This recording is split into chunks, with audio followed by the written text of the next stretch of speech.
नहीं सौंपने देंगे। हम सब लोगों ने पटना में बैठ कर उनसे कहा, नहीं माने तो अलग हटकर हम निकल पड़े हैं। हम सब लोगों ने मिलकर अपनी पार्टी बना ली है और आपके बीच हम आग्रह करने आए।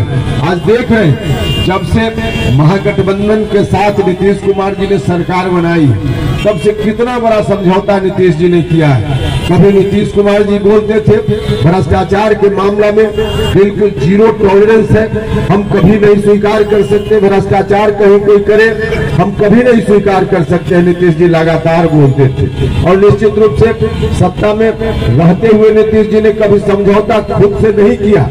व्यक्तिगत रूप से कभी उनके ऊपर भ्रष्टाचारी होने का आरोप नहीं लगा, लेकिन अब राष्ट्रीय जनता दल के लोग जिनका दोनों हाथ भ्रष्टाचार में सना हुआ है, आज की परिस्थिति में सीधे तौर पे राष्ट्रीय जनता दल के बचाव में जनता दल यूनाइटेड खड़ा हो गया है।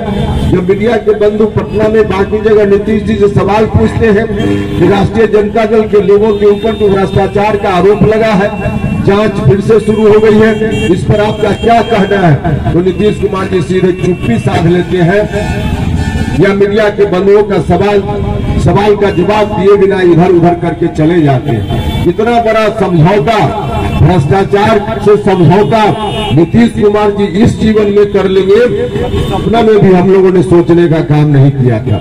व्यवस्था के मामला में अब फिर से वही राज की शुरुआत हो गई है। जिस राज में रोज हत्या, अपहरण, लूट, बलात्कार की घटना थी, अब तो पटना में डॉक्टर का अपहरण होता है। हत्या तो रोज सब जगह हो रही है, हर तरह से हत्या, अपहरण, लूट, बलात्कार की घटनाएं फिर से होने लगी है। 2005 के पहले जिस तरह से हो रही थी फिर से होने लगी है। तो भाइयों और मित्रों, अभी राष्ट्रीय जनता दल के लोग पूरे तौर पे सरकार में नहीं है, तब इस स्थिति की शुरुआत हो गई है। जिस दिन पूरे तौर पर राष्ट्रीय जनता दल के लोग सरकार में आ जाएंगे, उस दिन बिहार की दुर्गति फिर से क्या होगी आप लोग सोच सकते हैं, समझ सकते हैं।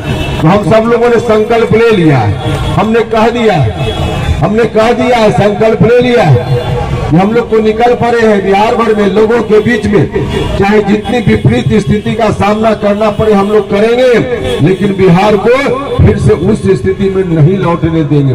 और इसी संकल्प के साथ हम आपके बीच आए हैं।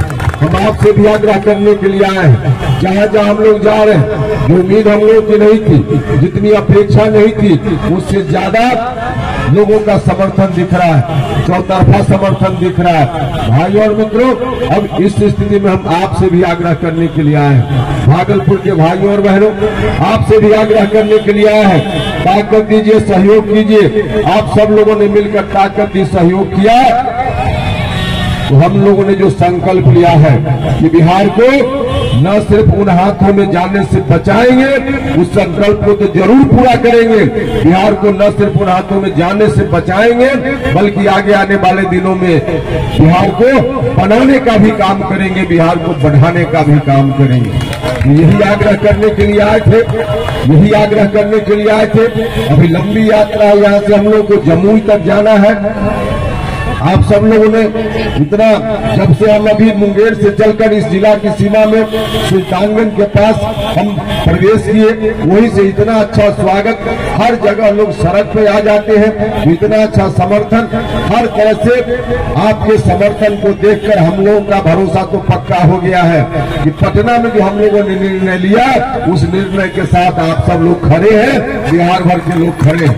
भाइयों और मित्रों, आप भरोसा कीजिए। कुछ लोगों ने मिलकर किस तरह से नीतीश कुमार जी की छवि को तार करने का काम किया है। नीतीश जी आज खुद अपनी इच्छा से नहीं कुछ कर रहे हैं, नीतीश जी ने खुद को, हमने कहा कि आत्मसमर्पण कर दिया है, आत्मसमर्पण कर दिया।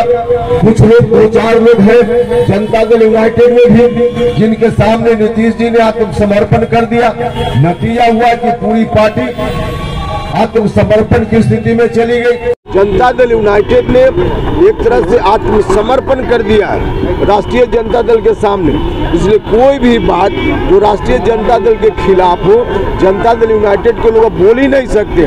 जनता दल यूनाइटेड के लोग तो वही बोलेंगे जो राष्ट्रीय जनता दल चाहेगा। भाजपा के साथ भी जा सकते हैं क्या आगामी चुनाव? देखिए, गठबंधन हम तय करेंगे पार्टी में कि कहाँ करना है, क्या करना है, फिर बताएंगे, अभी तय नहीं। किसी प्रकार की बातचीत जातीय जनगणना से कितना फायदा होगा? जातीय जनगणना से पूरा फायदा होगा। देश भर में जातीय जनगणना की जरूरत है। जातीय जनगणना तो अच्छा काम है। अरे बहुत तरह से फायदा होगा। जो दबे कुचले शोषित पीड़ित लोग हैं, गरीब लोग हैं, उनकी संख्या का पता चलेगा। सरकार योजना बना पाएगी। सभा में जो तस्वीरें निकल करके सामने आ रही है, बीजेपी कह रही है कि भाग रहे हैं, सामने तस्वीर विधानसभा जिस FIR में सीधे तौर पे किसी व्यक्ति ने कहा है कि राष्ट्रीय जनता दल का एक नेता, उसने सीधे रंगदारी मांगी है 2 करोड़ रुपया। उसने नाम भी कहा है कि किसने मांगी है। तो अब तो देख रहे हैं कि चौतरफा जो 2005 के पहले का मंजर था, फिर से वह मंजर दिखने लगा है। अपराध के मामला में भी, भ्रष्टाचार के मामला में भी, तो हर तरह से बिहार पुरानी स्थिति में लौटने लगा है। वहाँ से बिहार को बचाना है। आज सहरसा में एक लड़की को अगवा कर लिया गया है। देखिए, अब इस तरह की घटना तो हर जगह सुनने को मिल रही है। हत्या, अपहरण, लूट, बलात्कार। 2005 के पहले क्या होता था? 2005 के पहले अपहरण एक उद्योग का रूप ले चुका था। आज फिर से अपहरण चारों तरफ शुरू हो गया है। हत्याएं रोज हो रही है। तो लॉ एंड ऑर्डर तो बिल्कुल फेल है।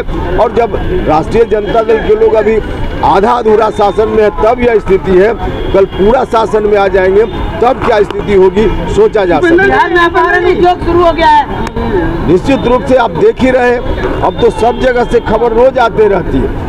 अपहरण की खबर आती है, हत्या की खबर आती है, रंगदारी मांगने की खबर आती है। तो रोजमर्रे की घटना अब फिर से बनती जा रही है।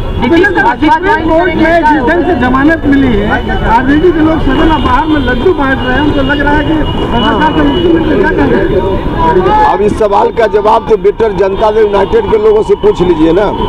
जनता दल यूनाइटेड के लोग चुप क्यों है इस मामला में?